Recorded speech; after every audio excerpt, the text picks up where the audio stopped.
Hey people in YouTube land, Zach Hall here with another Bible review for you. Today we're going to be looking at the Thomas Nelson Signature Collection, or the Sovereign Collection, done in the Premier Edition. So this is their Sovereign in the Premier Goatskin and Art Gilding, so it gets their most premium treatment. And so I did a short on this, but I want to do a full review for those that have asked for it. So this will be a little bit more detailed and go in depth. Also, I'll be comparing it to its closest competitor in the Schuyler Canterbury, and I'll show you the differences and the similarities to both editions, and that way you can decide which one you think would be worth it for you. But getting into this Bible, this is definitely a very personal size Bible, whereas the Canterbury is going to be on your larger size, mid to large size. The dimensions of this, you're about looking at 8.5, 8 3/4 by 5.5 to 6. So it's definitely in that mid-size to personal size range. Very easy to carry in the hands, very easy to hold open in one hand as well. So this is a great carry to church, carry with you to work type of Bible. The outside is a goatskin, and it is very supple, very buttery, very soft to the touch. Has a nice grain when you fold it back, very tight grain. It does have perimeter stitching around the edge. And you do get the nice decorative, you get raised hubs and the decorative spine as well from Thomas Nelson. As you can see down here, the Premier Collection does this where it has the Thomas Nelson font, the version there, the King James. This does come with 3 ribbons. They're single-side satin, but they're very nice. Or actually, I feel like they're double-side satin, but they're very nice ribbons for this edition. You get 2 black and 1 red. And on the inside, you do get a nice chain gilt line in gold. The liner, from things that I've heard, is either a calf skin or a cowhide type liner. Anyways, it's very smooth, but it's a little bit more thicker, or it's a little more thick and rugged than the outside cover, so it complements it well. It has a nice ability though to fold and roll up really easily. It is edge line, so this inside cover does come up into the block to grab a hold of that. So it's constructed very well. Now I will say, to kind of give you a comparison here on the price, so I'll show you the box here of the Premier Sovereign Collection for Thomas Nelson. Here's the box for the Schuyler Canterbury. And the Schuyler box I think is updated. This is an older box here, but just to show you the packaging and marketing. So the box looks very beautiful. You have the Sovereign Collection and the Premier Collection. So the first time they've done 2 collections together in one Bible. On the back here, you're going to get all the features, and I'll let you pause that if you want to. But this Bible here for Thomas Nelson retails for $219.99, so almost $220. Whereas the Schuyler Canterbury is going to retail for about $250 on it, or $255 for their most premium edition, which is the full yap in their aniline calfskins. The goatskin with no yap though is actually about $225. So at retail cost, these Bibles are very identical. However, Thomas Nelson always sells these for far less on ChristianBook.com. We're on Christian Book right now. This Bible retails for $127. So almost $120 less than the Schuyler Canterbury. And so I'm going to let you guys decide. I really do think this has almost everything the Schuyler has, but I think there's some differences that maybe some people would like in the Schuyler.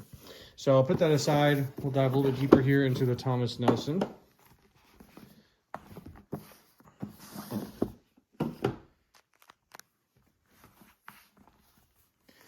So it's got nice vinyl end sheets here. As you open it up, it's glued almost halfway up the page. So it's something that's been pretty recent in higher end Bible publishing, but starting to catch on. You get a presentation page here, and then your title page. This edition is printed in China, although the paper is European Bible paper, so they source that from Europe. I don't know about the goatskin and stuff like that, so I don't know if that's from Europe as well, but I know the paper is European paper. It's just printed in China. So you can see there. Get a contents page. You get the epistle dedicatory, and then you're going to get straight into the Old Testament. And the nice thing about the Sovereign is that every book does have a introduction, and you have chapter or a paragraph headings as well, so you can see those. The headers and the verse numbers are in red to contrast with the black. And then something that's different between the Schuyler Canterbury and the Thomas Nelson Sovereign is, as you can see here, this Sovereign has overcast stitching. Now, unfortunately, in my edition, they accidentally sewed both these pages together. So you can see how that wants to pull over a little bit more. Nothing huge, it's not a crazy big defect, not going to affect the usability of it, but I did notice that. So, if you're talking about premium, you'd love to see where that's done a little bit more correctly there. But nonetheless, this overcast stitching is important. It's supposed to give extra support to the first couple pages and signatures here of this Bible. And so you can see those nice red highlights, and this is going to look familiar to anybody that does own a Schuyler Canterbury. So for those of you who know, Schuyler Canterbury did come out first as far as the layout. So Thomas Nelson kind of took a lot of the ideas from the Schuyler Canterbury. So the Canterbury has red highlights for the verse and chapter numbers, and then it is black text. It also had the drop caps. As you can see here, the Thomas Nelson also has drop caps. The print is slightly different. As you can see, this is more a modern, thinner font. It is dark, but you can see how black the Thomas Nelson Sovereign font is. It's a little bit thicker as well. And so this is done in their comfort print, which was specifically designed for the King James by 2K Denmark. And so I think it does fit the King James quite well. It's a very beautiful font, easy to read. And the differences in font too. This is about a 9-point font, 9 to 9.5. Let me see, actually, it says here on the back. Yeah, 9.5-point font. The Schuyler Canterbury is at 11. And yet you can see these, you can tell this is just a touch smaller, but they read almost pretty identical. So this 9.5-point font from Thomas Nelson is really good. I would say the font's a little bit crisper and cleaner in the Schuyler Canterbury here. And the Schuyler Canterbury, you're also going to get paragraph headings. You're going to get those in the Thomas Nelson as well. Both have the references and updated words here in the bottom. You can see it's the same in the Sovereign edition. So what I like to say is, like, if you don't have the money to afford a Sovereign, like $250, it's a lot of money to shell out. This at $120, which is going to be $130 less, and yet it gives you the same features, almost the same material, same layout and everything. This is a great option to buy, and I've been very impressed with this, using it over the last week and a half. And so in this as well, there's going to be no self-pronunciation in the Thomas Nelson. You're going to get self-pronunciation marks in the Canterbury. Both of these are known for having a single column in the Psalms and Proverbs. So let me flip there for you. So single column there. The Canterbury also in the Psalms and Proverbs has a single column layout. So again, both these have, Thomas Nelson took a lot of design ideas from the Schuyler Canterbury. You can see the difference in the art gilding. Actually, the art gilding is darker on this Thomas Nelson Sovereign. It is a very nice red. I wouldn't say it's like a very, like a scarlet red. It's not a very in-your-face red, but it is a very deep, solid red. Whereas this is more of a salmon color here on the Schuyler Canterbury, like most premium Bibles from the Netherlands and Youngblood. So that I do love the darker. I would give the edge to the art gilding to the Sovereign there, for sure. So there's Psalms, there's Proverbs. Now both of these are supposed to be 36 GSM, okay? So grams per square meter. So thicker paper on both. Now I know that the modern day, this is an older edition of the Schuyler Canterbury. I think the Schuyler Canterburys right now have a 28 GSM paper, so quite a bit thinner. This is a 36 GSM, so it's a little bit older text block. Although I heard that I think Schuyler's bringing back the 36 GSM for their King James Canterbury. So keep an eye out on that. So this paper is pretty thick. Both of these are nice. Can take highlighters, pigment microns really well. I took notes in Timothy. I'll show you that here in a second. But you can kind of see the ghosting is definitely showing up, obviously, on the camera. A lot of people know that about reviews. In person, the ghosting in both these editions is pretty minimal. I would say it's slightly, right now, to my eye, more noticeable in the Sovereign, just by a touch. And I think that's just due to the fact that this font is darker and maybe a little more blocky. But I'll let you decide on that. Now again, on camera, it's just going to pick it up a lot more. In person, when you're reading, you're not going to notice much of this. Both of these editions are line matched, so it does inhibit the ghosting quite a bit. And it'll bleed through. Now, Schuyler Canterbury also gets 3 double-sided satin ribbons, and there's a lot more color options as far as the cover. So obviously this is, I got this from a friend. This is actually a purple goatskin. And of course they have blue, red, black, brown, all sorts of different colors. Whereas obviously the Sovereign's going to come in just black for now. Getting into the New Testament, both of these are actually, I think, black letter. Let me double check the Canterbury here. Yeah, this Canterbury at least is black letter. I don't know about the newer editions. You see on the Canterbury too, it has a gold gilt line where you got the gilded chain line here from the Thomas Nelson. One thing I did notice on these Sovereigns, I also have a genuine leather Sovereign, and this last signature for some reason pops out a little bit further, and it's the way that that's glued in. I have noticed that consistently on the editions I've had, where as you can see on the Schuyler, everything is very nice and proper and where it's supposed to be. So again, just maybe a touch under quality here where this signature is sticking out. I've seen that consistently on a few. Now, one difference here in the New Testament is that the Schuyler Canterbury over here is going to have self-pronunciation. So we'll go ahead and just flip to the genealogy here in Matthew. So you can see light, not too heavy. It's not every name, not every place. But if you're a fan if you're not a fan of self-pronunciation, you probably will like this a lot better here, the Sovereign. So you can see here, no self-pronunciation. All the reference tags are in the text though. So your footnotes, you're gonna have like ones for Greek and Hebrew textual notes. You're gonna have updated words with those type of numbers as well. Your references are gonna be with letters. So A, B, C, D, all those are gonna be there. Down here though, it's referenced to the actual verse. So you can actually just look down here at the bottom of the page and look through the different verses of that chapter and find the different references. But they're also keyed up here in the text for you as well. And that's the same way here in the Schuyler Canterbury. So you can see chapter 1, verse 1, 1 verse 3, 1 verse 2, 1 verse 10. So you can look down here and find the references really quick, or you can just, as you're reading through, take a look at them as well. Now, every book begins on a new page in the Thomas Nelson Sovereign because of the book introductions. So you're not going to have where a book ends and then another book begins on the same page.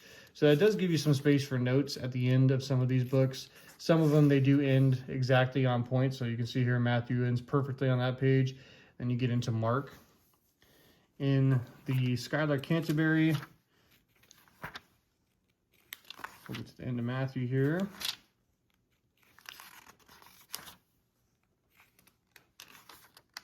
You can see same thing there. So every book begins on a new page, and sometimes you'll get some extra space there to take some notes and everything like that. And I'll get down here deep in the text so you can just get a difference of the feel for this. So I would say the print consistency in the Sovereign is absolutely fantastic. With these Chinese printings, I mean, China has definitely upped their game in the printing industry for Bibles. This font is crisp. It's really well done. There's no fading of the font that I've seen in using it, and I've read Old Testament, Psalms, Proverbs, New Testament. It's very consistent, very dark, doesn't fade. It's a great reading experience. The Canterbury here, more modern. I would say a little crisper in the sense that it's not as blocky of a font, a little thinner, but it's a darker font. Not as dark though as the Sovereign, as you can see here. The verse numbers are slightly bigger in the Sovereign. I like that personally. I love when the verse numbers are bigger as opposed to smaller. For me, if you're going to have a double column reference edition, the verse numbers need to be bigger than this. They don't have to be as big as the actual Bible font, but you see Nelson here makes it at least the same size, if not a touch bigger. And that makes the verse numbers really easy to find. In the Schuyler, they are slightly smaller than the Bible text. So still easy to read, still easy to find. Now, in the front of the Bibles, okay, one thing I did want to talk about. So on the Sovereign, you have the epistle dedicatory. Okay, that's it though. You do not have the translators to the reader. The Schuyler Canterbury is going to have both. So getting to the front here. You can see this is the translators to the reader, and they also have the epistle dedicatory. On top of that, Schuyler actually has a note of their own that I was just looking at. So this is their publisher note about the epistle dedicatory and the translators to the reader. This is your epistle dedicatory to the King James, and then you get into the translators to the reader. Okay, so you're going to get both those documents plus a preface from Schuyler. Whereas in the Thomas Nelson Sovereign, as I showed earlier, you're only going to get the epistle dedicatory, and then it's going to get right into the Old Testament. Okay, so that is a difference as well. If you love the translators to the reader, you're probably going to lean slightly to the Schuyler Canterbury. Now getting to the back, well actually let me show you how the notes take in this. So back here in 1 Timothy. So here you can see this is an 0.1 pigment micron, so a little bit thicker. I typically prefer to use the 0.05, the thinnest tip, as it typically bleeds or ghosts less, and to me I can write a little bit more crisp with it. But there you can see the writing, flip it over. The ghosting's really not that bad, especially to the naked eye. I would even say on camera it's not too horrible. But the paper took it well. It was easy to write on it, so I don't think you're gonna have any problem with highlighting. You can see this has a slight shine to the paper here under certain lighting. You can just move it. It's not horrible. Like, it doesn't affect the reading experience, in my opinion, from what I've seen so far. Even when I see a shine, I can still read the words just fine, as you can see there. Schuyler tins, to me, now again, this is their 36 GSM. I don't know if their other paper is different. This seems to refract the light a little bit better. And so I don't catch as much of a shine on this paper as I do with the Sovereign. Now again, both are 36 GSM European Bible paper. So don't know the exact difference there as to why this paper shines just a touch more. I've even noticed compared to my regular Sovereign edition, that paper tends to not shine as much either. So I don't know the difference, but again, don't want to turn you off there. It is not bad at all. Like, it's just under certain lighting, and for the most part actually I never see the glare. Like, I got it there a couple times, but not bad. And even when it's there, it doesn't mess up the words. You can still easily read it. It's not like a church Bible publisher's text block or local church where if the light refracts off that, it like messes up your reading experience and you got to get it out of the certain lighting. So it's very great paper, very thick. We'll take pigment microns, highlighters, all that should be just fine on this paper. Essentially, it's the same paper, 36 GSM European Bible paper. Now in the back, this is where you're also going to have some differences.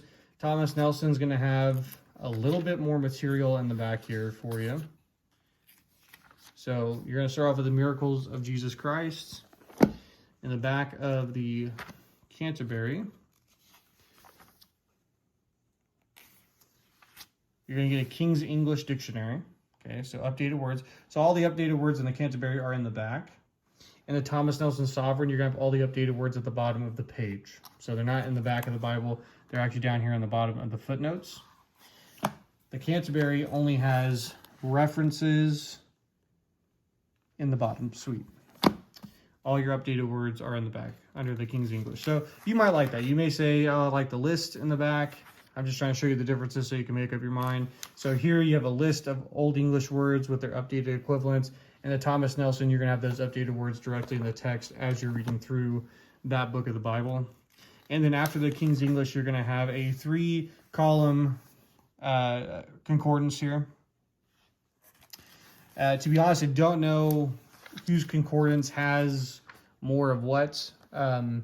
Thomas Nelson's is very nice as well, but here in Thomas Nelson, you're going to get the miracles of Jesus Christ. You're going to get the parables of Jesus Christ. You're going to get a 1-year Bible reading plan. That's massive. I definitely give an edge to Thomas Nelson in that regard, and their reading plan is pretty good.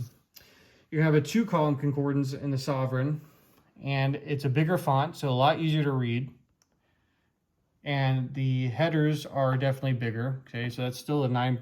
That's like probably actually a 10 to 11 point font there. And then you can see it's just a lot smaller font here in the Canterbury. So it's about a 7-point font, maybe 6.5, 7-point font in the Canterbury, 3-column concordance. This is going to be about a 8-point font, and then on your section headers or the word of the Bible is going to be about probably a 10-point font there. So you can see there kind of the difference in those concordances. And then another difference is going to be once you do get to the back. So you're going to have overcast stitching too in the back of this Thomas Nelson. So that's going to be there as well for you. So you're going to have overcast stitching on both sides. So you can see how that paper wants to fight back. That's because of that overcast stitching that's in there. So you're going to have that in both the front and the back of the Bible, which I think is great. Should add some longevity to the Bible itself. Now, once you get past the concordance,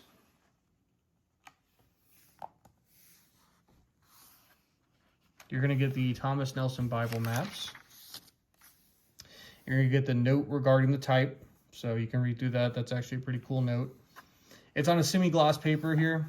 The maps are very good, very well colored. The annotations are very crisp. You're going to get, looks like 8 maps or 7 maps total here in the back of the Thomas Nelson. And then you just have your standard card stocks there in the back. And that's going to finish that off for you. There's the back of the Bible. One, I think, upgrade to the Schuyler Canterbury, at least if you're a note taker, is you do get a lot of lined Bible paper in the back. Okay, so you can use these for devotional writing, writing out studies or sermons, or just taking personal notes. Maybe you run out of space in the text, you can put them back there. You can put songs, prayers, whatever you want to do with it. And then this, of course, you can get the Schuyler Bible maps, which are really top of the line. Colors are very great. They're more muted, which is really easy on the eye. Everything is notated well. At least in this edition, the paper is just slightly thicker than the Bible paper, but it's not a cardstock. And you're going to get this, I like this, the Israel United and Divided Kingdom timeline. Love to have that. So you're going to get actually quite a few maps here in the Schuyler. So you're going to get 12 maps compared to 7 in the Sovereign. And then you do have an index to maps, which you don't have in the Sovereign. And then your cardstock. So, I mean, overall, these Bibles they're twins. I mean, for all lack of a better term. There's only a few things different, which I hope I highlighted there for you, and maybe that does tilt you one way or another. But, you know, I think the biggest thing is, for the price point, Thomas Nelson has hit it out of the park. They have given you a Premier Edition that is just as high quality as a Schuyler, an Allen, or a Cambridge. The goat skin is just as nice, soft, and floppy as this one from Schuyler. I would say maybe the inside liner here, this calf split from Schuyler, is better, to me at least, and that's a personal preference. I still love this liner, though, from Thomas Nelson. That's a nice cowhide. It's very thick, feels nice, very smooth. So the goat skin, I think I would give the edge to the Sovereign, at least for me personally. It just feels softer. It's a little bit more buttery. And I just personally like holding it more. Although, again, we're talking about first world problems here. So this goat skin from Schuyler is still great. It's got a deep grain to it. It feels really great in the hand. Size comparison, honestly, this is probably closer to your personal size Sovereign than it is the actual Sovereign. So giving you a size comparison here. The Sovereign's going to be a touch, I think, taller than the personal size Canterbury. And probably just a touch wider than the personal size. But compared to the regular size Canterbury, you can see here, it's about a 1/2 inch to 3/4 inch shorter. And it is definitely a good, solid, probably inch to maybe 1.5 inches less wide. So you're going to have that difference there. As far as the thickness, again, think there the Schuyler is just a touch thicker with that 36 GSM paper. With the 28 GSM, it's probably thinner than the Sovereign. So they're both about 1.75 inches thick on the spine. So there's that look of the spines there as well. The ribbon quality is great in the Sovereign, but I would give the edge to the Canterbury with the Beresford ribbons. The Beresfords are really just the best high-end. But these ribbons are nothing to balk at. These are very nice, very serviceable. They feel great. They're double-sided satin as well. It's just, again, preference. I prefer the Beresfords. They just feel a little bit better, but they're both really nice. I would give the edge to the Gilding, to the Sovereign, personally. I think it's darker, looks a little bit more just pretty. Gives it an extra oomph. The Gilding, the gold Gilding is great. Nothing wrong with that there. The Canterbury has a great gold Gilding as well. And this is a little bit more worn than the newer Sovereign. But it's slightly less on the art Gilding. So, you know, to be the same materials, I mean, great goatskin covers, same Bible paper, 36 GSM European Bible paper, great print qualities. Again, the regular size Canterbury has an 11-point font, the Sovereign 9.5, but your personal size Canterbury has an 8.5 font, whereas the Sovereign has a 9.5 font. So you'd have a bigger font in that case with the Sovereign. So for me, you get a more carryable size with the Sovereign, really the same reading experience as far as how big the font is, even with the larger edition of the Canterbury. Single column, the Psalms and Proverbs, drop caps, dark consistent print, beautiful, beautiful printing throughout. And for about $130 less on Christian Book, I mean, this is a home run from Thomas Nelson. So this is your full review, full comparison. If there's something I didn't touch on or that I didn't mention, please ask me in the comments and I can answer any of those for you. But other than that, hope this review is helpful for you. Take care and God bless.